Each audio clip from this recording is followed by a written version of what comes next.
City of McKinney Housing Services Administrator, responsible for oversight and administration of housing programs to benefit low to moderate income individuals. She serves as a liaison to the McKinney Housing Finance Corporation and instrumental in the distribution of millions of dollars in bond money for building moderate-priced homes.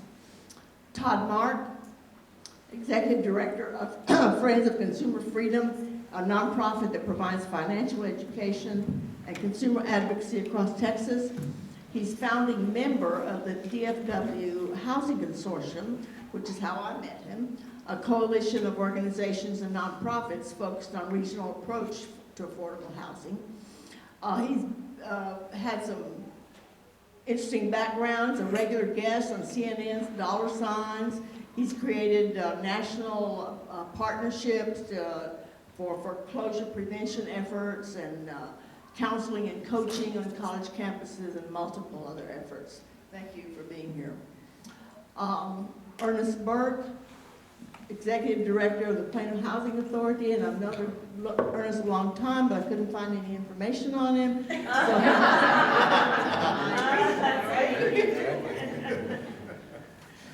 And then Shanette Eden with the City of Plano.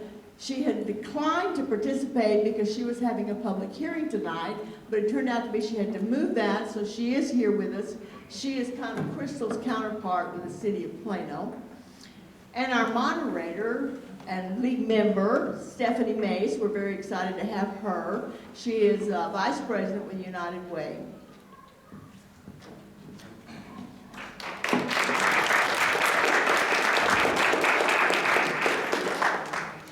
I'm going to sit down if that's okay, because I want it to be more of a conversation rather than me moderating and standing up. So thank you all for being here, the panelists and our guest. This is such an important conversation and one that United Way is starting to focus more on. Understanding, we focus on education, financial stability, and health, and understand that housing impacts all of those areas that we focus on. And so I want to start off by asking the panelists to kind of tell us what your organization does around housing. How are y'all involved? What are you focused on? And if there were any stats in that presentation that really stood out to you that kind of highlights why you do what you do. All right, I will start.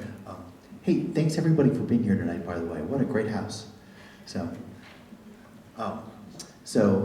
Executive Director of Friends of Consumer Freedom has introduced, we do financial counseling and education with vulnerable families here in Collin County. I work with a homeless shelter in East Plano, work with the Veteran Center of Collin County for our veterans that are struggling. We work with people that are in financial crisis.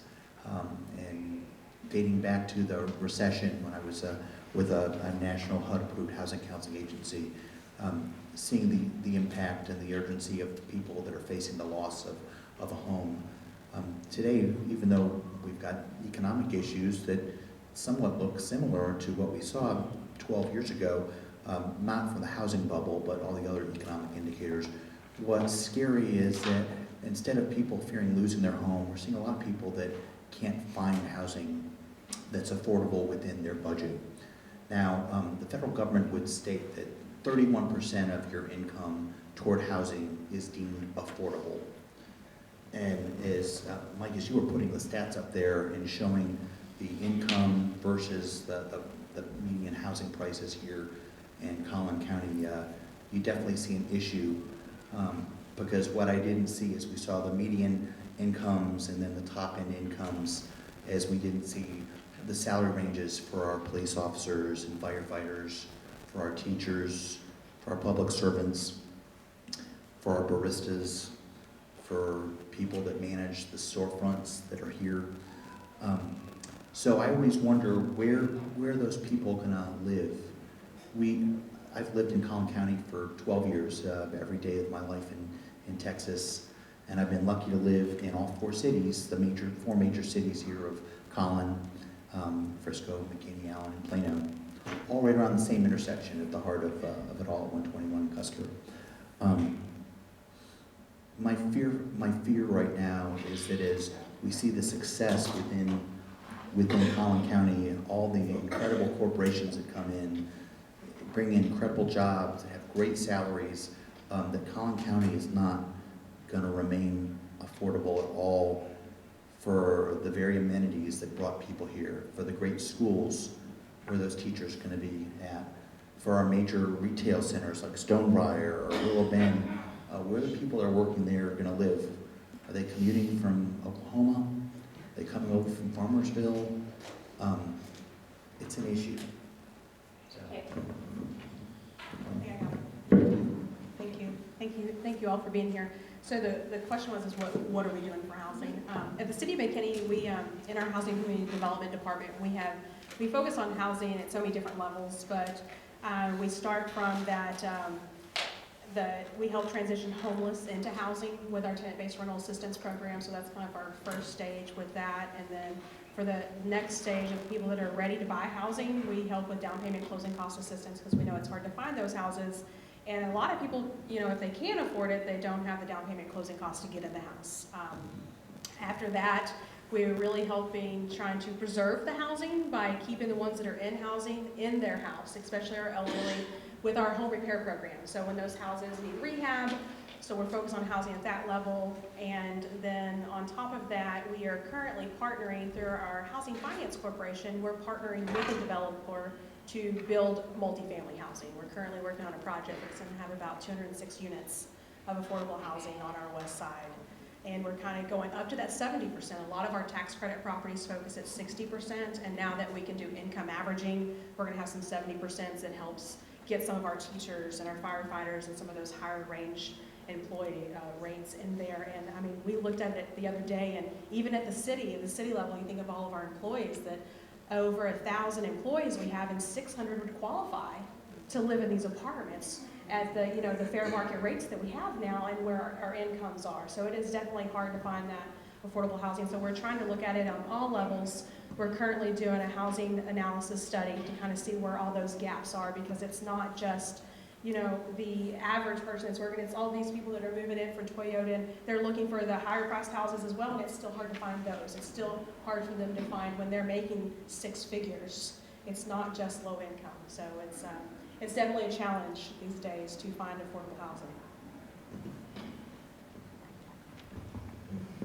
Okay, mine is working also.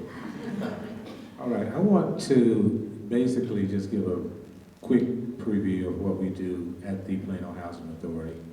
We are a quasi-federal agency. We're not 100% federal, but we disperse and provide funding from HUD.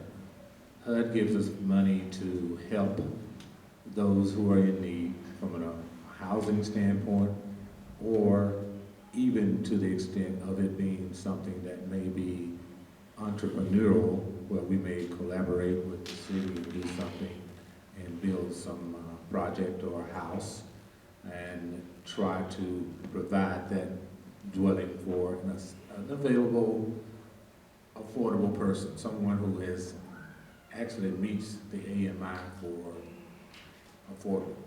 The government kind of plays with affordable and the definition of it. It gets a little tricky sometimes, but if you take, for instance, DC, look at DC proper. The average income there is about $107,000, $108,000 per year. Now, how many people do you think can afford to live in DC from an affordability standpoint? Not many. Most of those people have to go outside and even go over to Virginia to try to find a place to live, because there's nothing affordable in the city.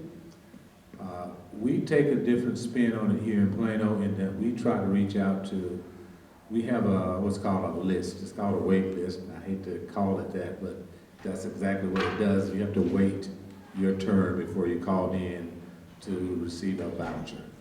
We provide vouchers to individuals that qualify, and once we provide that voucher to them, they can actually reside anywhere in the county that they want to. They don't necessarily have to be in Plano. They could be in Frisco, Allen, whatever city that they find somewhere they can afford to live. And I think that is a good thing because that voucher is portable. And we used to be in the public housing arena where we had public housing units, but we don't have those anymore. We've actually sold all of those units with the exception of one that we're trying to sell now. And we're gonna do a new program that HUD has put into play called repositioning, which means that we won't have any public housing units in the city anywhere anymore. We will own those properties and we will be landlords. At some point, we'll be able to transition those houses over to a family that can afford to live in them. That's our goal, is to get rid of all of those and have some housing for those people that are in need. Now, we've been very proactive in the city because the city has ebbs and flows, and Shanette can attest to this. We've collaborated on a lot of different things, but primarily we want to emphasize that affordable housing is an impact to all of us. And if you look at our demographics of what we do and how we do it, the elderly and the disabled is where most of our support is at this point. Over 70% of our funds go to that category, and then the rest goes to the others. So it's really important to understand that when you hear people bashing, they call it Section 8, it's got many different names. When you hear them bashing that, what you're talking about is throwing grandmother off the train, because the majority of our support goes in those two categories, elderly, disabled. And we are constantly trying to switch that narrative to people for you to understand that if you hear the word Section 8, it's not necessarily what some people will proclaim it to be. Now, there are some bad situations that have occurred in the Section 8 arena. I'm not going to sit here and try to argue that. But the majority of the people that we serve that has that voucher, it's a lifeline for them. Otherwise, they would be out on the street. And of course, we've seen some people out on the street in the city here. We've done a real good job of trying to clean that up. So, long story short, our mission is to help those who are in need, and we service everybody fairly. There is a list that you have to get on. We're going to open our wait list in the third quarter of next year. Initially, we had 15,000 people apply in one day. We did it through an electronic submission, and we had 15,000 applications we took in. It got so bad, we just had to shut it down. Thank you. So. All right, so my name has already been said. I'm the Housing Community Services Manager here in the city, represent the Neighborhood Services Department, where we say that our mission is to connect community needs with community resources. As such, you had asked us about some data that kind of stood out to us. And about a year ago, the city finished a housing plan, and actually it was a housing trends analysis. We had to get a handle and figure out kind of what has been going on with Plano over these last 15, 20 years, and how does that affect us. And I failed to mention that I am from Plano. We moved here when I was 2 years old. I am a product of PISD, and my children do live here and go here. We live right down the street from my parents. So I love my city. I love what I do for the city. That being said, what we've noticed is over the past 15 years, for every 4 jobs that have come to Plano, we've only built 1 housing unit. Yeah. So 83% of our workforce in Plano at any given time, from the baristas to the people that work for local government, 83% don't live here. So some of us wonder, why in the world are we having these street problems? Why is it horrible to travel north and south throughout Plano? This is why. This is a housing issue. The other thing before I go on and talk about our council is that in 2001, the median household could afford a house that was $183,000. So this is in 2001. However, the median house cost only $168,000. in 2001, which means they could afford more house than they had to purchase. Does that make sense? Take it back to 2017. Well, in 2017, the median household could afford a house that was $315,000. So when you think about that, it seems like a lot. The problem is the median household cost here in Plano in 2017 was $335,000. So as you mentioned, Mr. Bell, you're correct. His data shows it. Incomes haven't been going up as fast as housing costs have, which has caused the market to kind of be out of skew. 30% of our residents living in Plano, and I don't care where they live, from east to west, north to south, 30% are having a problem paying for their mortgage and or their rent. That includes those that have a mortgage and those that even don't have a mortgage anymore. They are having an issue paying for it. So what in the world is the city doing? Our city council, 2 council meetings ago, approved their strategic vision and plan. I'm not sure if you all have seen it. You can go on the website, www.plano.gov, and go get that information. But if you look at it, you'll see that one of the issues they are discussing is housing affordability. Sometimes people talk about affordable housing. Our issue in Plano is bigger than that. We have a housing affordability issue regardless of how much you make. So what in the world is the city doing? We focus, like McKinney, a lot on preservation. The city every year sets aside about $500,000 of their own money to actually help those residents that live in houses that are 35 years or older maintain their house. We'll give you up to a $5,000 rebate if you put a certain amount of repairs actually into your program. It's a great update rebate. Catch me after this, I'll give you a card. For those that are low to moderate income, and when we talk about low income, those that are a family of 4 making about $66,500, we call that moderate, and anywhere underneath low after that. For those families, we have and we use federal funds to repair their homes. We provide down payment assistance.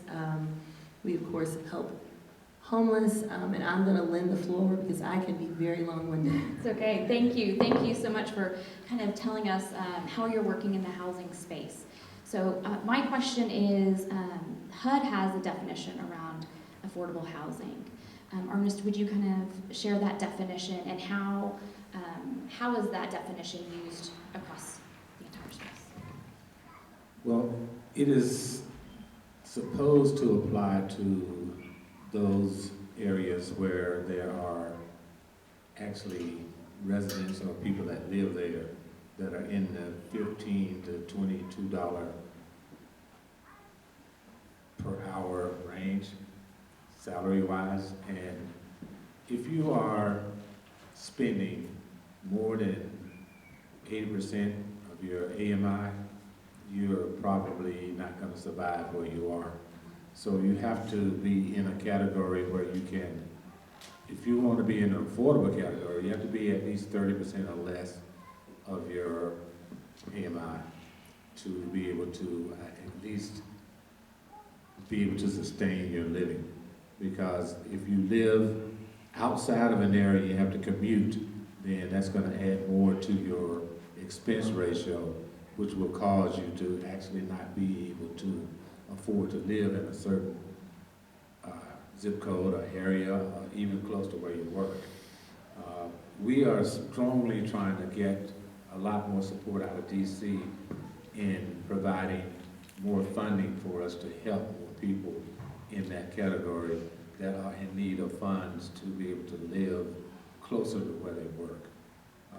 Public transportation helps, but a lot of times that is not the most accurate resource for people to use if they have to get to a point where they can sustain themselves and maybe 3 or 4 other family members. Most people here are fortunate. They don't have the burden of trying to take care of themselves and family. From a financial standpoint, they can survive, but we at the housing agency or the housing authorities that we represent within this area are not able to comprehend why we wouldn't have more funding from our federal government, and we operate on what's called a continuing resolution. And it's been continuing for multiple years.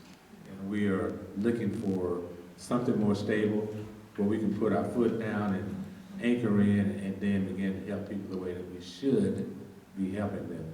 And that's a big issue right now that I have.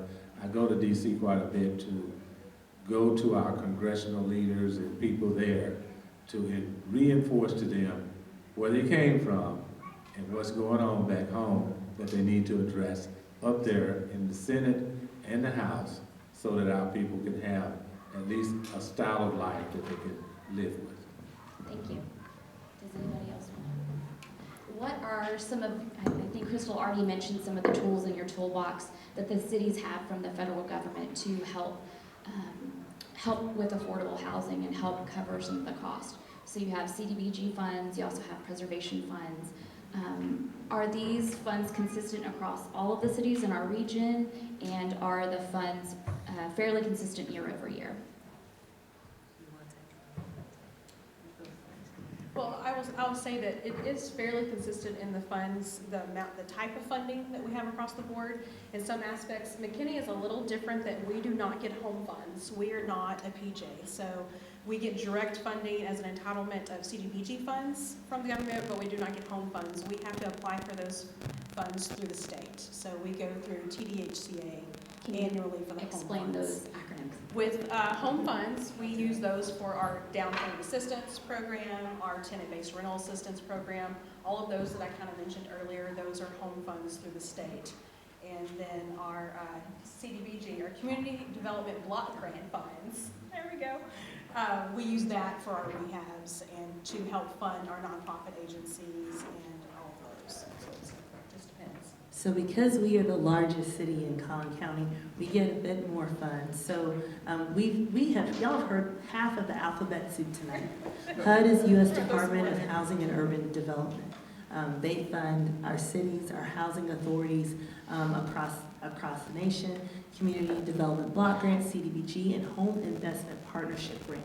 So Community Development Block Grant funds are probably the most liberal funds that we have from the federal government. We get to use them from social service type activities, which we do in Plano, to housing activities. So we use it for actually rehab as you do. We can do tear downs and rebuilds. There's some houses in Plano that it is cheaper for us to tear it down and rebuild it with federal funds than it is to repair it. When that happens, we do just that. As Mr. Burke spoke about, we actually have had a project where we had torn down a house and rebuilt it and sold it to a low to moderate income person, so that family that's 80% or below of the area median income that I mentioned. We use our other funds with, we'll provide emergency repairs. We have a lot of residents in Plano, their hot water heater went out and they can't fix it. Well, we're there to help that. Their heat went out. That's been happening quite frequently since it's gotten cold. You know, we haven't been using our heat. We've been using our air conditioning, and all of a sudden it gets cold and you cut it on and you realize it doesn't work. So we come in and we help with that. We also have down payment assistance. So we use our Home Investment Partnership grant funds. A lot of it we use for down payment assistance. Here in Plano, because the housing costs are so expensive, we actually provide up to $55,000 in down payment assistance to assist our residents, or those that want to buy a house here in Plano, in making it affordable. And if you are wondering what in the world is the city done giving out that kind of money, there are definitely strings attached. It is a second mortgage on your house in essence. We do lien the property, and we have a shared equity agreement, because what we don't want to happen is someone to buy that house and flip it. So we make it to where it is, you're gonna owe us a whole lot of money back, more than what we even gave you if that happens. But we do have programs like that. We also know that it's cheaper to keep somebody housed than to allow them to become homeless. So the homelessness prevention program that provides up to 3 months of rent and or utilities. If you are, before I get stopped, this is my plug for Natalie Evans in the audience. The city of Plano is undergoing a new 5-year consolidated plan. That plan tells us what we're going to use our HUD funding on for the next 5 years, 2020 through 2024. I encourage you to go to www.plano.gov/ this is all one word, HUD Plan, HUDPLAN. Go complete that survey. It'll take 3 to 5 minutes max. If you would please go complete that survey if you live in Plano. Plano.gov/HUD plan. Thank you. Thank you. And Plano and McKinney have some innovative housing approaches that are actually going on. I know in McKinney there are some container communities, and then Plano just passed the accessory dwelling. So if you could talk about some of those innovative approaches and how they're creating more affordable housing in our community.